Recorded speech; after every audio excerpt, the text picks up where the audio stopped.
iniciar a conferência. Primeiramente, bom dia a todos, né? Todas. Eu só queria falar um pouco desse lugar de incômodo que eu me encontro, porque eu lembro muito bem que quando eu tinha aceito para participar desse simpósio, eu tinha achado que ia compor mesas e não ia começar a abrir os trabalhos de um simpósio tão importante para mim, né? O que eu vou fazer hoje com vocês, na verdade, é mostrar um pouco esse lugar da onde eu falo, né? Que eu sou antropólogo dentro de um fórum que é constituído sobretudo de pessoas que vêm da formação da área da psicologia, da área de ciências médicas ou da área da educação. Só que eu vou fazer um pouco, vou tentar com vocês o que a gente chama de lateralizar esse pensamento. As críticas que vêm sendo feitas desde 2010, elas são importantes, mas a gente precisa um pouco ir além. Eu acho que é no sentido desse ir além, ou pelo menos mapear um pouco mais como que funciona essa medicalização, que eu quero fazer um pouco essa conversa com você. Primeiramente, também queria já deixar agradecer imensamente esse convite, um pouco da minha ousadia também de aceitar esse tipo de espaço para falar, né, com vocês. Também queria agradecer imensamente o pessoal do fórum.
Eu queria dizer, como eu estava falando, a gente precisa entender antes não só essa ciência, mas também o olho que faz essa ciência.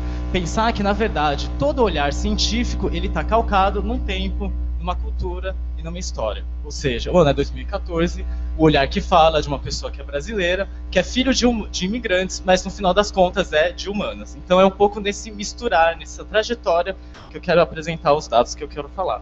Então, com quais ferramentas, afinal, a gente vai produzir esse questionamento do que é a ciência? Eu queria, então, um pouco trazer essas ferramentas que são próprias da antropologia.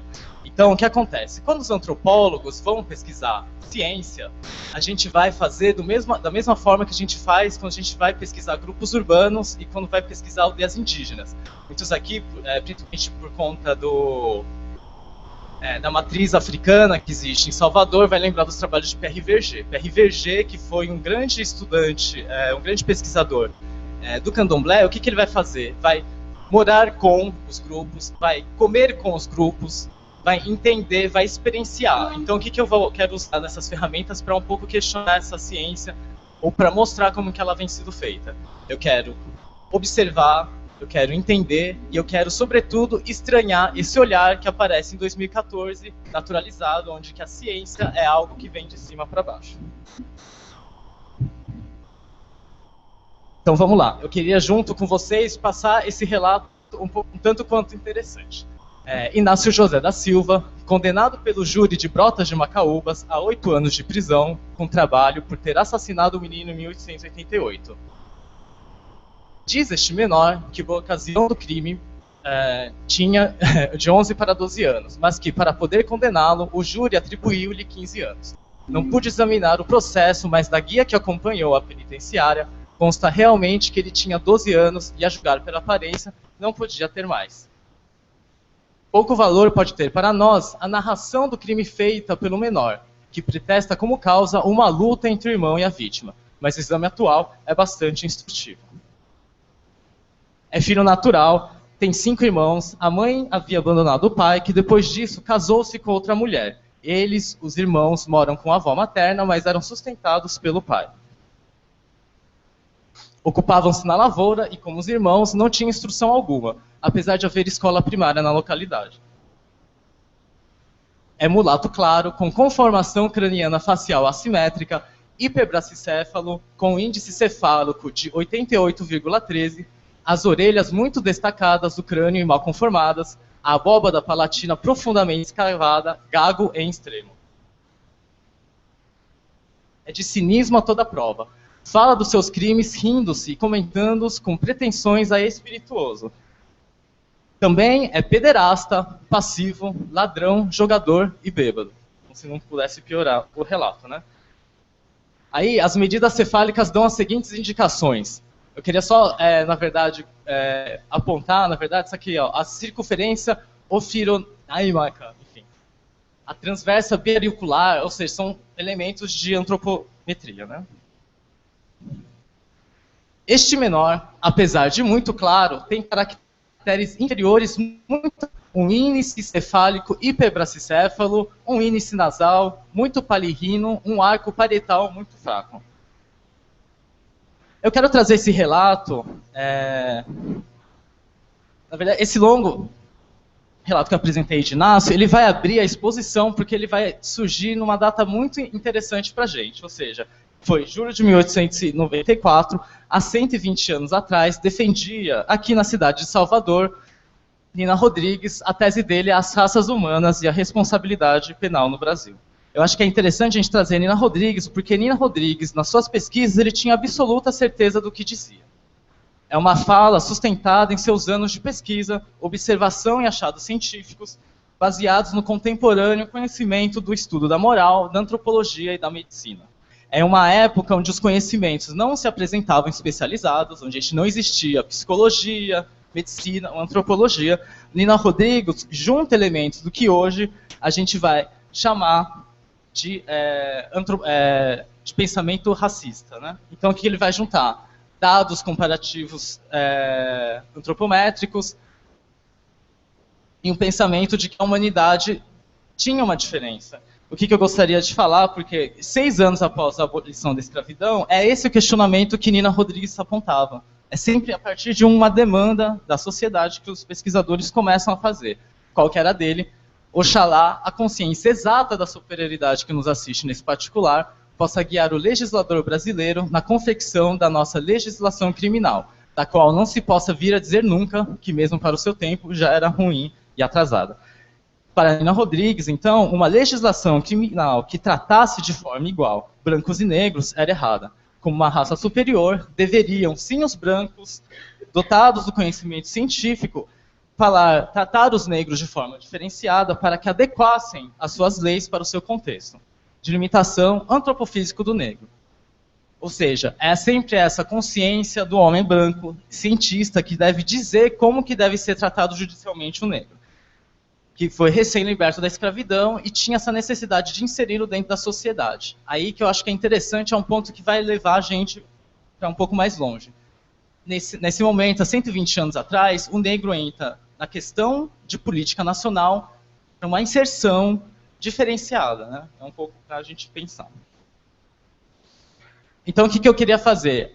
Animar essas observações acerca de Inácio, para ele conseguir mostrar como Inácio é esse menino que tem algum problema de ordem biológica que precisa de um tratamento diferenciado, Nina Rodrigues vai, assim como eu mostrei no relato, colocar os dados físicos, qualidades morais, histórico de família, mas que sempre vai limitar, vai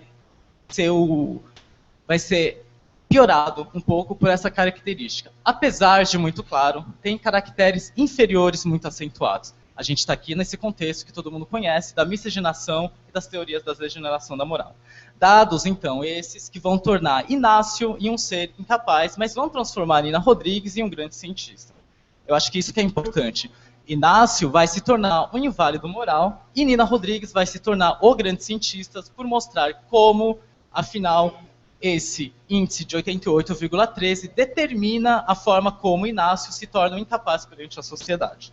Com nossos óculos culturais, então, polidos aos tempos de hoje, né, enfim, de 2014, Nina Rodrigues vai aparentar para a gente como um ser bizonho, um racista, ou pelo menos uma pessoa que está dentro de uma vertente errada do conhecimento.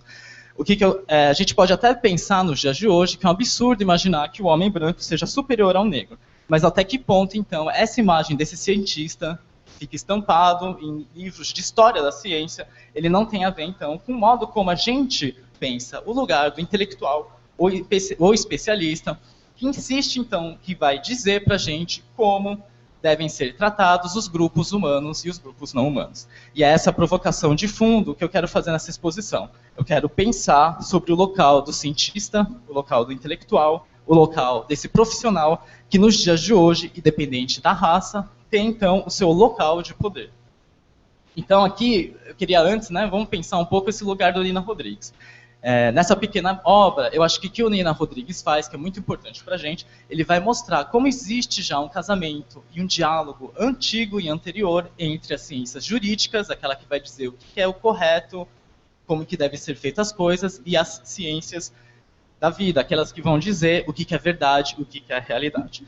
Então, o que acontece é que os antropólogos fizeram diversos estudos para mostrar como, no final das contas, a questão da raça não tinha a ver com uma classificação hierárquica.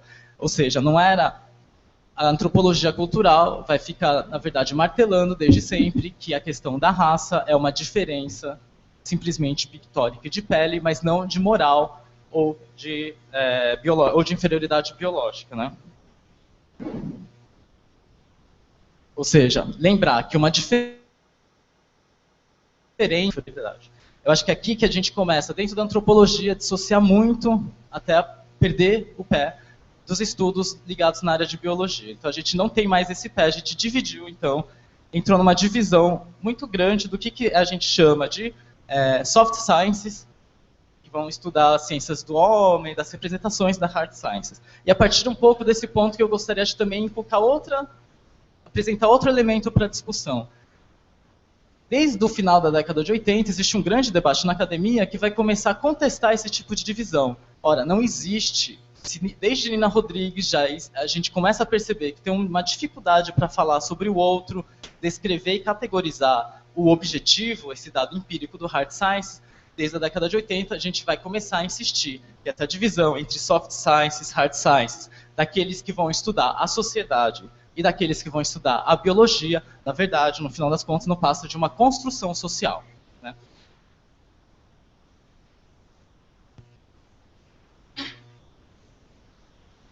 Então, o que eu queria agora, né, enfim, um pouco com esse olhar que vai questionar então essa construção entre sociedade e biologia, que eu gostaria de convidar vocês a começar a se aproximar das questões postas por esse simpósio. Mas antes também eu queria fazer uma outra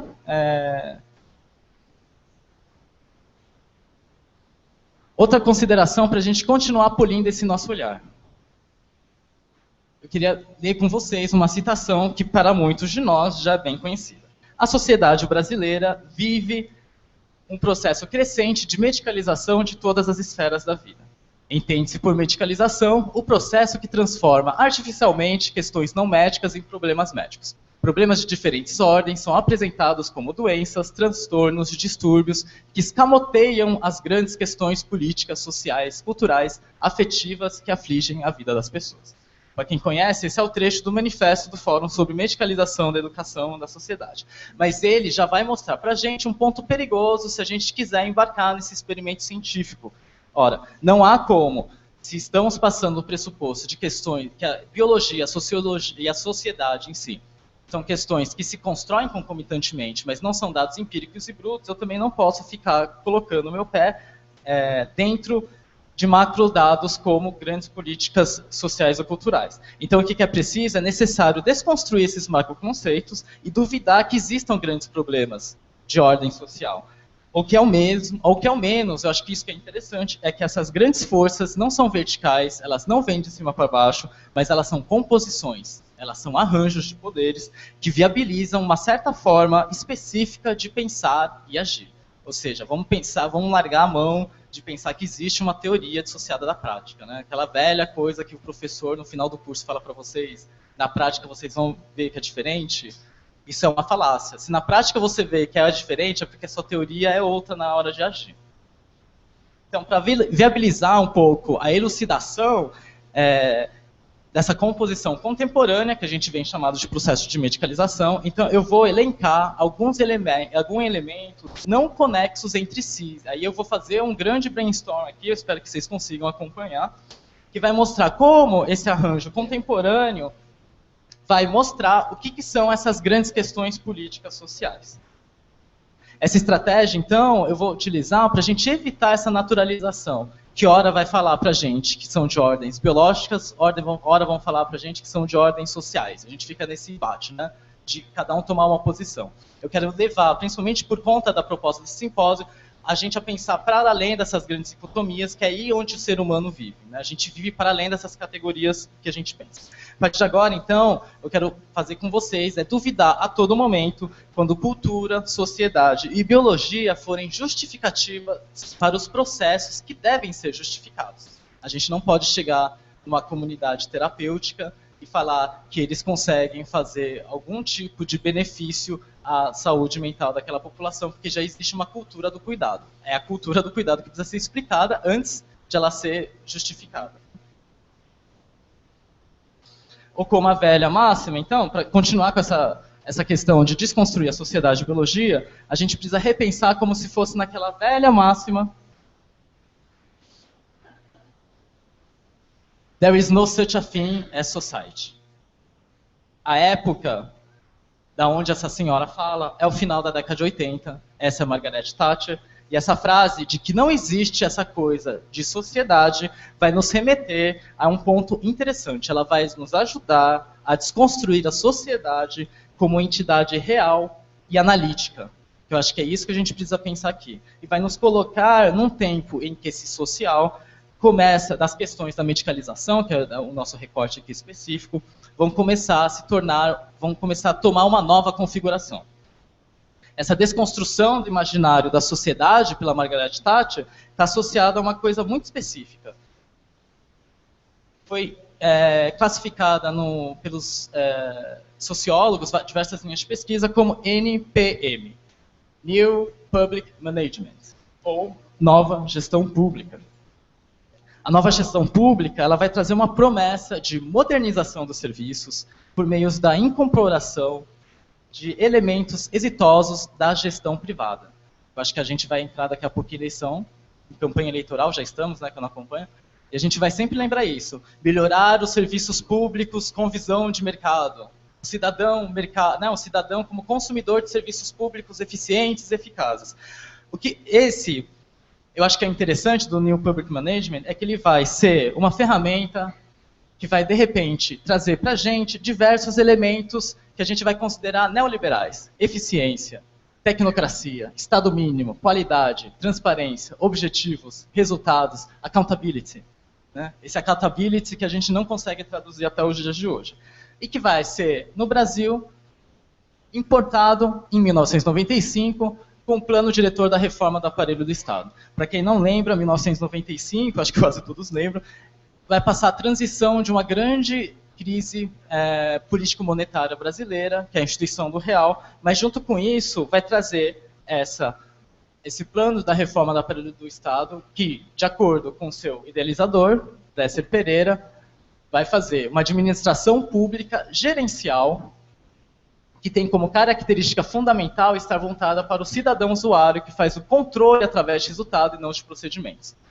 Neste tipo de administração, é muito importante a separação clara do que é formulação de política, do que é execução de política. Aqui eu acho que vocês conseguem ver como que existe isso, como se existe uma política dada, a política do dia a dia, e existe uma outra política que é formulada, pensada e é controlada. Então, o que acontece nessa nova linha de gestão, o que é importante mesmo, então, são os resultados e não os procedimentos. E é dentro dessa expansão do NPM que a gente vai conseguir perceber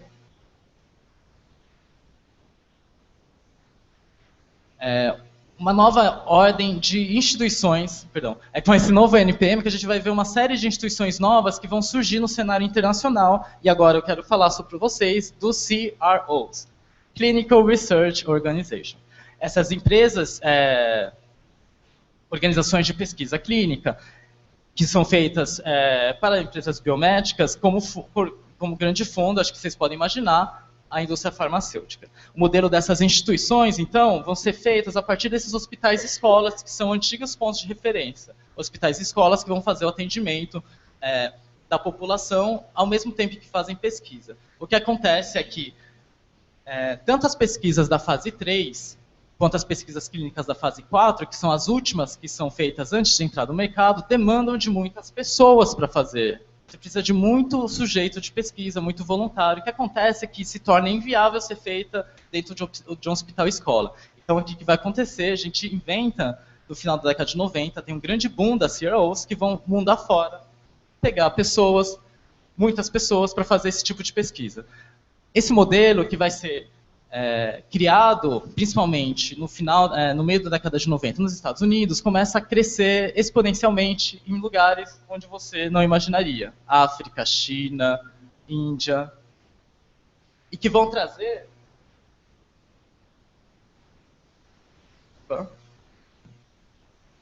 Eu perdi meu PowerPoint? Não.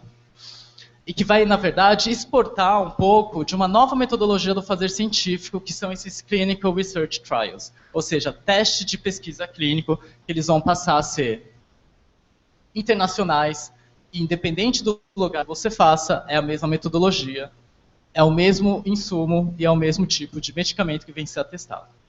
Como eu te falei, com a reforma do aparelho do Estado no mundo inteiro, se tem aí uma nova forma e novas organizações de fazer a pesquisa, mas também uma nova mentalidade, principalmente pensando para controlar dos controles dos resultados e não dos procedimentos. Uma das instituições que vai fazer esse tipo de controle são as instituições sanitárias ou de regulação, e no Brasil a gente tem a Anvisa e o sistema CEP-CONEP.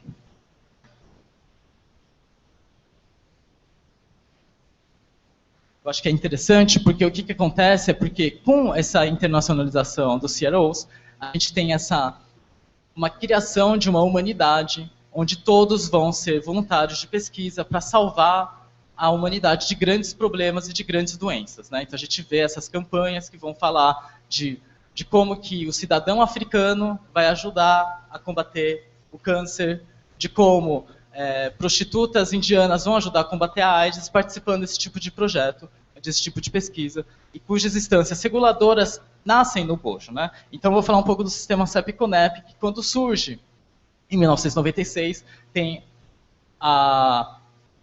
o objetivo de regular a pesquisa científica.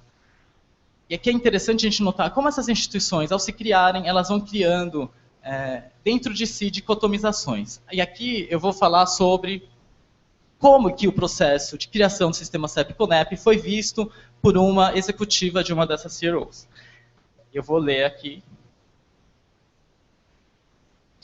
Ela vai dizer, naquela primavera, a PPD, que é uma grande CRO, comprou a QIQ Suporte à Pesquisa Clínica, que era a primeira que foi estabelecida no Brasil, que era, na verdade, uma empresa de 5 pessoas, que foi fundada em 1995 por Ariecide, que já tinha trabalhado para a Roche. O que ela falou foi, nós vimos um grande potencial de mercado no Brasil, nós sabíamos que o Brasil tinha uma boa infraestrutura e tinha um grande volume de pacientes na época em que os Estados Unidos estava ficando mais saturado. que vai acontecer é que essa internacionalização, eu acho interessante essa fala, dessa internacionalização da pesquisa clínica também vai gerar essa necessidade de criar instituições de controle. E como falei, que tem um sistema CEP-CONEP que vai ajudar, então, a certificar as pesquisas que são feitas aqui no Brasil ou nos Estados Unidos. Porque sem a validação tanto das entidades da Anvisa, que são as entidades sanitárias, e do sistema CEP-CONEP, que são as entidades de regulação ética, essa pesquisa não é considerada científica no exterior. Né? Então, a gente vai trazendo esses outros elementos.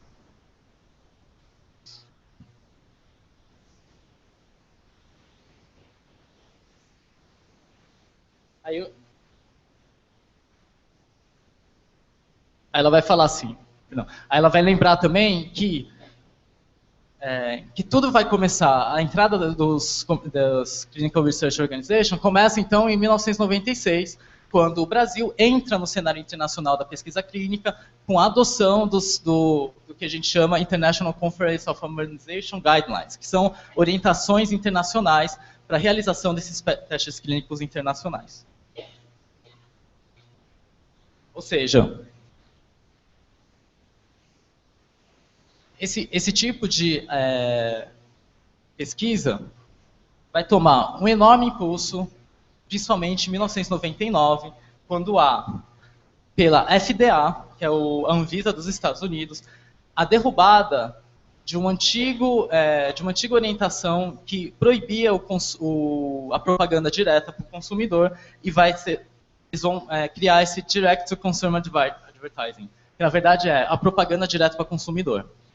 Em 1999, 2 anos após, o grande lobby da indústria farmacêutica retoma-se, então, nos Estados Unidos, a fazer propaganda direta para o consumidor de fármacos. Então, é que a gente não entende esse cenário porque a gente vê propaganda de Neosaldina, mas, assim, você pode ver durante um programa de televisão, você vai conseguir ver propagandas que vão falar para vocês sobre sintomas de males sociais, de doenças, de depressão, junto com um medicamento e junto com um número de telefone, falando para você ou ligar para esse número de telefone, ou ir para o médico e falar que você sabe que existe esse transtorno, existe esse medicamento. Na verdade, uma prática também que está associada, esse ano de 99, está associada a um outro relato. Desde 99, então, começa uma associação muito mais grande entre os departamentos, que é o P&D, que é o de pesquisa e desenvolvimento, com o setor de marketing dentro dessas indústrias farmacêuticas. Uma coisa que está aqui externalizada em 1999, mas que também teve o seu pé em 1994, com a publicação do DSM-4.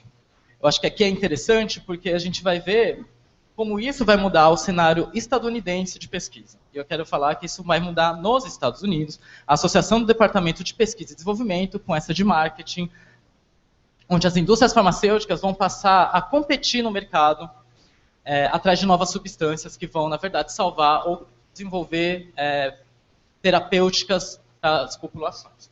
A competição, como vocês podem imaginar, é acirrada. A gente não tem tantas doenças assim no mundo, também como se imagina, tampouco a pesquisa acontece nesse ritmo como a gente imagina, né? É uma pesquisa sempre mais demorada. O pipeline, que eles chamam, entre a descoberta de alguma substância até o mercado final, é extenso. E ao mesmo tempo, a patente é limitada. Então, o que acontece quando no final da pipeline ele pode ser transformado como medicamento, provavelmente o medicamento vai ter 10 anos de patente exclusiva, o que torna o mercado inviável. Então, eis que a indústria farmacêutica pensa seriamente, junto com seus setores de pesquisa e desenvolvimento e marketing, em como, então, tornar o mercado mais rentável. Então, a gente tem, em 1994, a publicação do DSM-4, que foi dita como a culminação do esforço de mais de 1.000 indivíduos e numerosas organizações profissionais, que grande parte do esforço, na verdade, estava relacionado na condução de uma revisão compreensiva da literatura para estabelecer uma base empírica para realizar as modificações necessárias, né? Então, as inúmeras mudanças que foram realizadas foram principalmente nas classificações dos distúrbios que tiveram que ser adicionados, deletados e reorganizados. Entretanto, né, uma análise de cientistas que participavam na revisão do DSM-3, que resultou no DSM-4, vai mostrar que 100% dos painéis e grupos de trabalho para distúrbios de humor, esquizofrenia e outras desordens psíquicas tinham algum tipo de financiamento da indústria farmacêutica. 81% dos profissionais que estavam presentes nos distúrbios de ansiedade também. 83% do distúrbio de alimentação. 83% também para aqueles que estavam estudando, esse que eu adoro, deixa eu ver, cadê? Ah, não, peraí. Que é Premenstrual Dysphoric Disorders. Desordens disfóricas pré-menstruais, a famosa TPM, que foi desde 2004 tratada como doença. Dessa forma, então, a indústria farmacêutica, em busca de novos mercados, cria um cenário animador para criar doenças científicas e propor novos tratamentos com fármacos desenvolvidos por eles mesmos. Ao mesmo tempo que possibilita essa flexibilização do mercado de propaganda. Ou seja, acho que aqui a gente começa a ver como essa questão vai desde o DSM até a propaganda do final consumidor, mas passa, na verdade, por pesquisadores, médicos e prescritores. O aquecimento do mercado da indústria farmacêutica não está associada somente à revisão do DSM-4, isso é importante dizer. Também teve o CID-10 ou outros protocolos clínicos.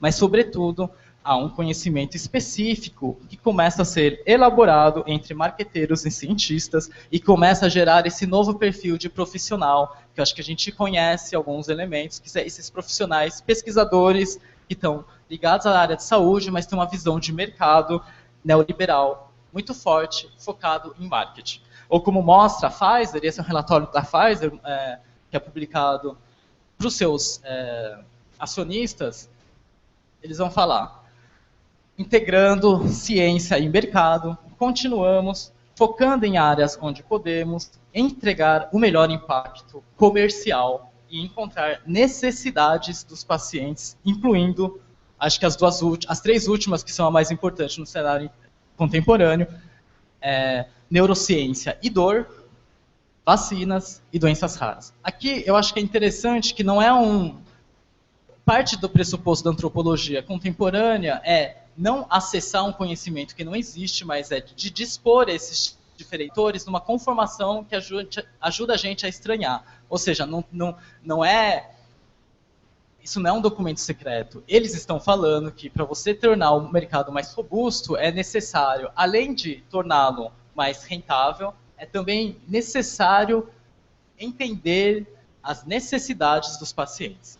Aí vocês vão perguntar para mim como é que eles vão fazer esse tipo de cooptação.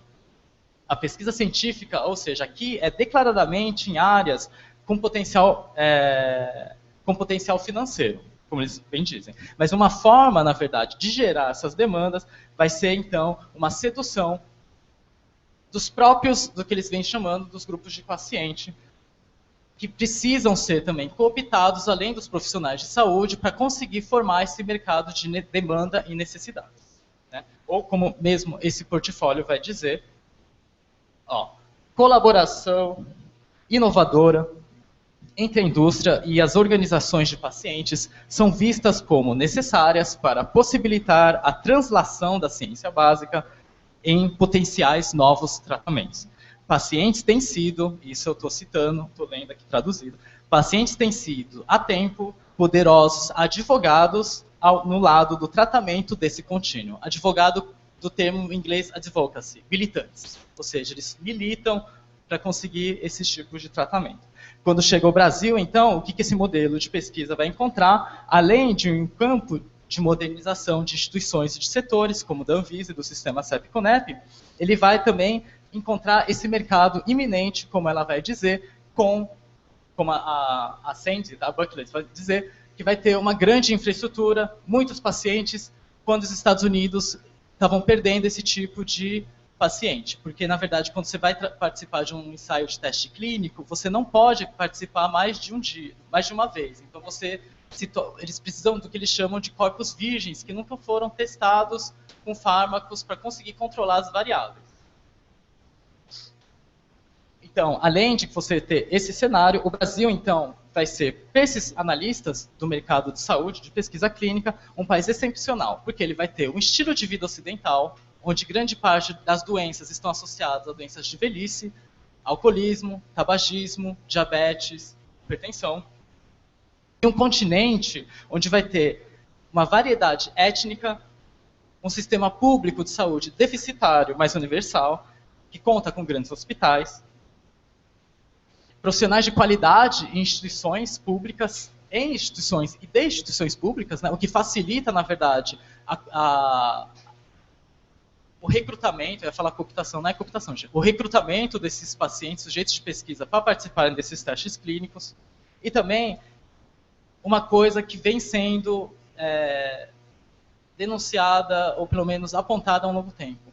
Pacientes vêm sendo recrutados para participar de pesquisas clínicas como forma de acesso à medicação, como se o sistema público não pudesse prever isso. É uma coisa interessante na forma como é que eles vão fazer esse tipo de demanda. O interessante é que, por ser um sistema de saúde universal, deficitário, em grandes hospitais públicos, que conta com os profissionais de pesquisa que vão fazer esse recrutamento, uma vez que o acesso ao medicamento é uma das garantias, ou vendidas como uma garantia para esses pacientes, esses sujeitos de pesquisa, quando o medicamento é comprovado como enfim, efetivo para algum tipo de tratamento, você vai conseguir, via associação de portadores de doença, aquela outra instituição que a gente mostrou, que vem sendo associada diretamente à indústria farmacêutica, você vai ver esquemas para você conseguir fazer, na verdade, colocar o Estado em litígio jurídico para ele te dar, na verdade, esse medicamento, o que a gente vem chamando de judicialização da saúde, né? E é nesse mesmo tempo que a gente vai encontrar, por volta da década de 95, por meio da década de 90, esses diversos institutos que, de repente, surgem para tratar de uma questão só. O GEDA, que é o Grupo de Estudos de Déficit de Atenção, que é da URGS, e também a ABDA, que é a Associação Brasileira de Déficit de Atenção, Dislexia e Déficit de Atenção, que surge nesse bojo de instituições que vão responder e gerar demandas para algum estilo de vida que a gente está tentando entender até os dias de hoje. Ou seja, para qualquer pessoa que trabalha, acho que para vocês também, esse tipo de exposição é um tanto quanto bizarra. Ficar dizendo que, no final das contas, seres humanos são tratados como mercado, que para além de, que eu acho que é um pouco mais palatável para qualquer ser humano, para qualquer um aqui presente, de que você possa ser exposto a algum tipo de fármaco, algum tipo de objeto de desejo, seja a Ritalina, seja o PlayStation, isso é um pouco mais... A gente consegue ainda entender porque a gente vive nesse mundo ocidental, onde a autonomia é vista como uma propriedade sua, né? A autonomia você consegue vender pedaços dela, né? Dentro do nosso sistema ocidental de pensamento, a autonomia você consegue vender. O que é mais difícil para a gente entender é que dentro do mercado de saúde, o mundo é visto como uma grande caixa de ratinhos, onde ratinhos que já foram testados não podem ser mais testados. E é por isso que acontece há um bom tempo nos Estados Unidos, quando eles vão ver que não tem mais com quem eles vão fazer essa pesquisa clínica, eles começam a mandar essa pesquisa para o exterior, só que eles precisam ter o controle, e o controle, que no Brasil é feito pelo sistema CEP-CONEP, nos Estados Unidos é feito pelo clinicaltrials.gov. Esse daqui foi uma plataforma produzida só depois daqueles de inúmeros escândalos de testes clínicos que eram feitos na África e na Ásia, sobretudo de transmissão vertical do HIV, onde eles deixavam metade das mulheres com acesso a retrovirais e a outra metade sem, só para confirmar um dado empírico do cotidiano de qualquer serviço de saúde que mulher portadora de HIV que faz uso de retrovirais não passa HIV para o seu filho. Mas eles precisavam comprovar isso dentro desses ensaios clínicos para conseguir quantificar, publicar e tornar isso em dado científico. Então foi feita essa plataforma do governo do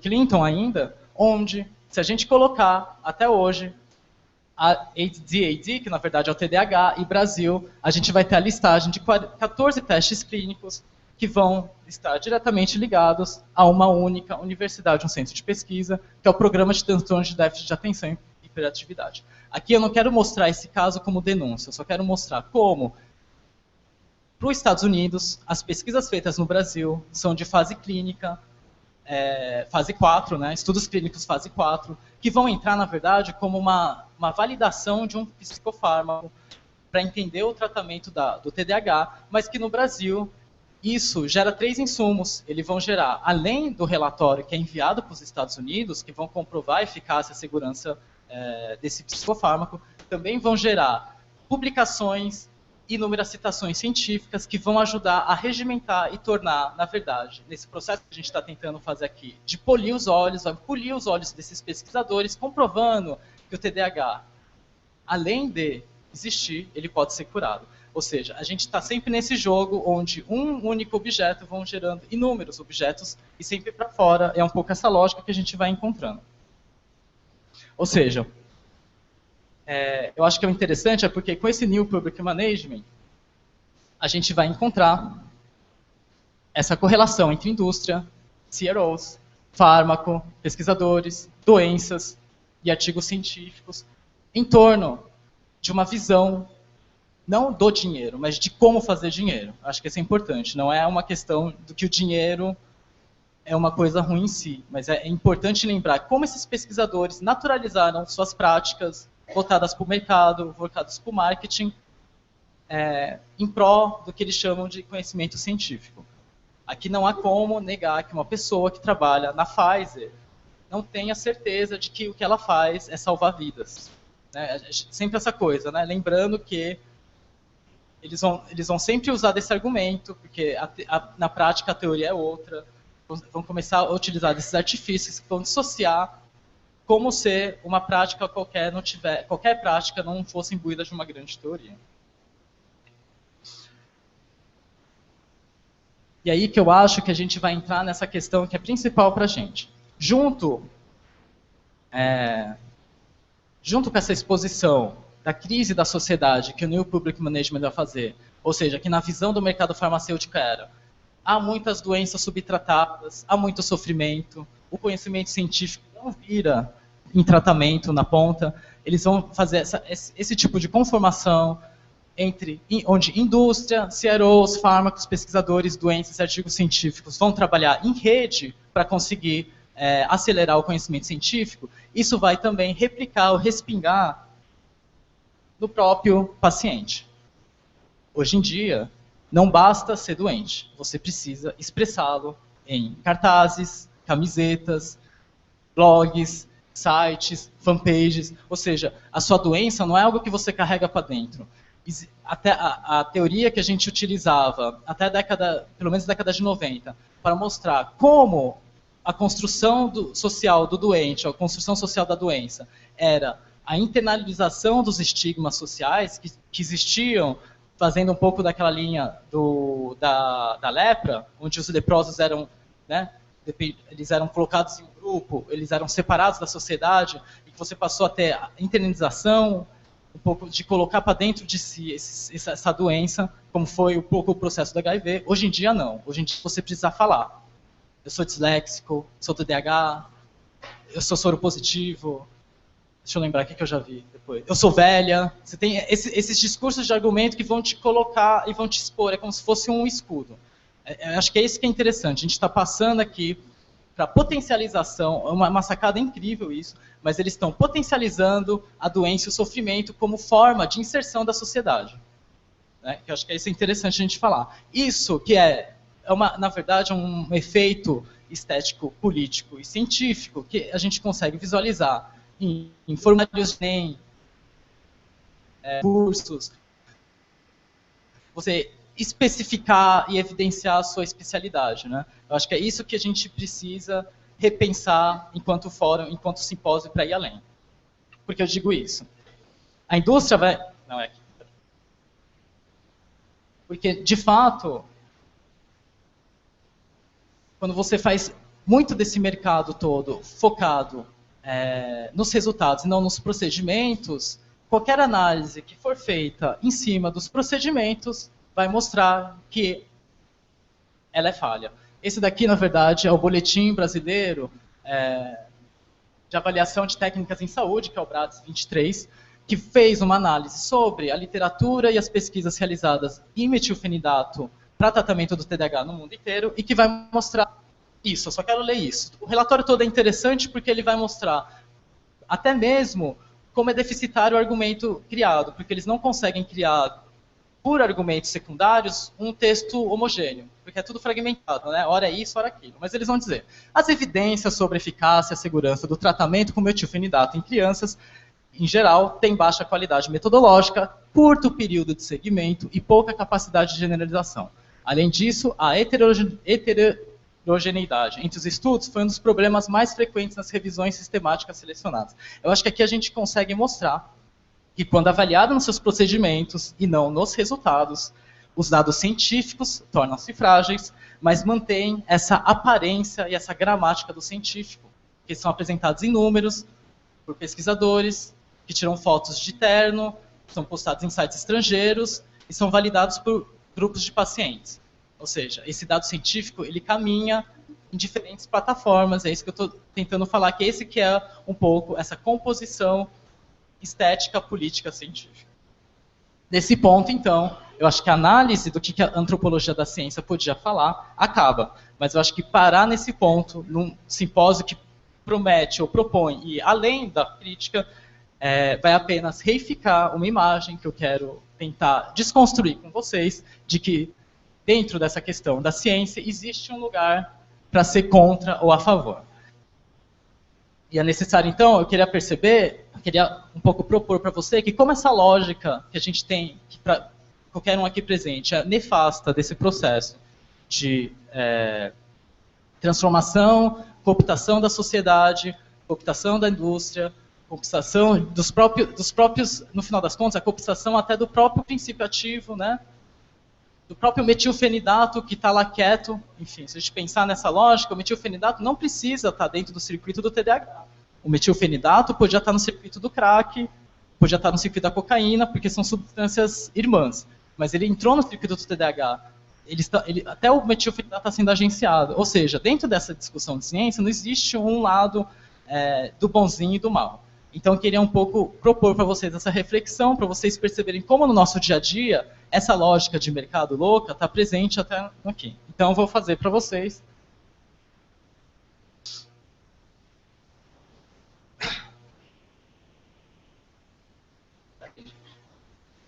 Aqui, portal da CAPES, sobre avaliação. E aqui é interessante, ó, o que eu queria mostrar para vocês é isso. A avaliação do Sistema Nacional de Pós-Graduação, na forma como foi estabelecida a partir de 1998. Percebem como essas reformas vão gerando instituições que vão respingando para outras formas, na verdade, de viver. E aqui eu queria falar um pouco sobre esse sistema, porque no final das contas, esse sistema, ou essa lógica que eu quero mostrar, que está permeando, vai, na verdade, reconfigurar ou vai polir o nosso olho para pensar em como a gente faz uma avaliação. Eu acho que é importante a gente pensar a avaliação como cerne de diversos processos do dia a dia, porque a avaliação é um modo de você se relacionar com o mundo. Eu gosto, não gosto, acho bonito, não acho bonito. A gente está sempre avaliando, só que, contemporaneamente, a avaliação, dentro dessa lógica da reforma de gestão, vai estar sempre associada a uma ideia de controle dos resultados. E essa lógica, quando começa a entrar dentro da escola, vai se tornar cada vez mais nefasta e vai potencializar, exponencializar a questão da medicalização, porque ela sempre vai estar relacionada a testes externos, Provinha Brasil, Enem 2014, Provinha, Prova Brasil, CAPES Qualis. Ou seja, a avaliação do conhecimento nunca é feita de você para você. Ela é sempre externa. É para alguém que eu preciso escrever para o meu chefe que eu não cumpri as metas. É para um ser que não existe. Porque o que é interessante dessa lógica é que os atores incluídos nela sabem a deficiência, mas continuam praticando. Eu vou fazer esse relatório por fazer. Mas isso gera um enorme dispositivo de sujeição, na verdade, dos atores, que a gente vai ficando despotencializado nesse processo. Enquanto eu fico respondendo, enquanto as escolas, que eu visito algumas, assim, ficarem 2 meses do ano treinando os alunos a completarem a Prova Brasil, há uma inversão do processo, mas não é uma inversão do processo. A gente precisa entender que esse é o processo. O processo é esse, criar esse ambiente de qualidade, de avaliação, onde tudo pode ser medido, auditado, avaliado e, principalmente, reformulado. A reformulação, quando chega para a escola, a reformulação, quando chega para os serviços de saúde, é sempre de fora, é uma técnica nova, é uma metodologia nova, é um kit novo, é uma forma de conduzir a aula novo, é uma forma de alfabetização nova, e aí que está o perigo. Eu acho que o perigo está nisso. Por quê? Enquanto a gente pensar que medicalização é uma organização, um corpo instituído, contra o outro corpo instituído, nós aqui, bonzinhos, contra a indústria farmacêutica, a gente está repetindo essa lógica de medicalizar. Por quê? Enquanto a gente pensar que, no final das contas, sou eu, bonzinho, que vou na escola, pensar, técnico externo, levar minhas recomendações, que eu ajudei também a construir, e vou mostrar para o coordenador pedagógico que é assim que você conduz, é assim que você pensa uma forma não medicalizante, eu vou estar replicando o próprio processo. É preciso lembrar essa questão. É preciso lembrar que a medicalização não é uma força que vem de cima para baixo, é uma coisa que nos atravessa e que a gente replica. A gente é ator, a gente é um componente. Assim como são os pacientes, assim como é o metilfenidato, assim como que é a apostila. Não é uma briga entre sociedade organizada contra fármacos. Eu acho que é muito importante a gente pensar que, além dos fármacos, existem objetos fármacos, né? Kits de aprendizagem, florais de Bach, terapia do abraço, tudo que é vertical, instituído e não pensado cai nesse perigo de criar um totalitarismo de ações, indicar uma coesão de argumentos, ou tentar produzir uma estética de eficiência, né? É um pouco que a gente fica tentando fazer aqui no fórum, que é essa coisa de ser amador, né? Porque é isso que é importante. Não pelo amadorismo ser uma qualidade que deve ser levada a sério, mas que o amadorismo pode refletir um processo de experimentação e de denúncia dos próprios processos instituídos. A gente vai, então, começar a perguntar: por que tem que vir uma pessoa aqui na frente para falar? Por que eu que estou aqui sentado e não posso falar?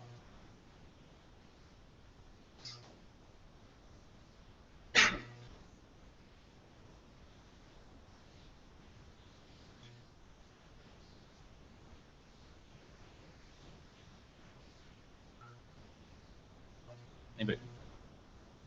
Então, eu acho que é importante porque aí que a gente não pode perder de vista é que negar a existência do TDAH não inclui necessariamente a homogeneização dos processos de aprendizagem, né? Não é porque não exista um transtorno de aprendizagem que você vai precisar necessariamente tratar todos os alunos iguais e todos vão ter que responder a mesma prova do mesmo jeito.